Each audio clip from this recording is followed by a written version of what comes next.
tayo. Hello guys, good afternoon.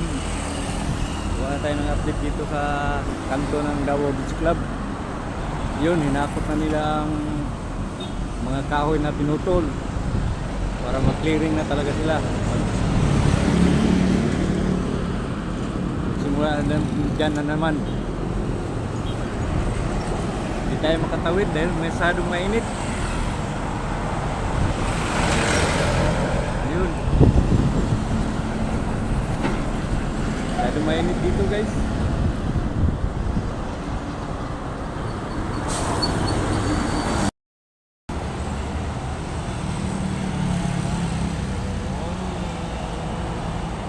Yun, nagputo na nila yung kahoy na maliit-maliit nila para madali lang akutin.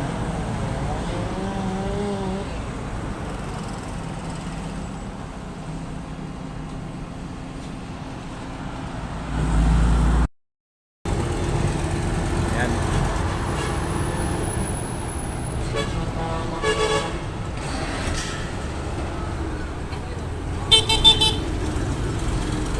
Yun ang buong nila oh. Yan. Yun, may tanong lumilipad oh.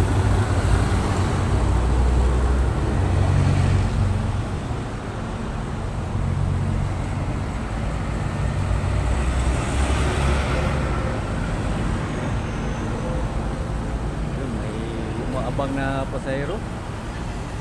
Kailangan may payong ka dito eh. Yan oh. Masyadong mainit.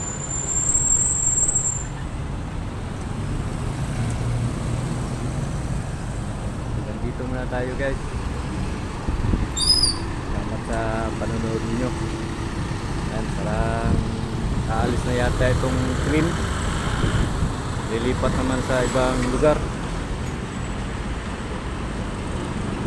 Okay, dito muna tayo. Maraming salamat. Next time.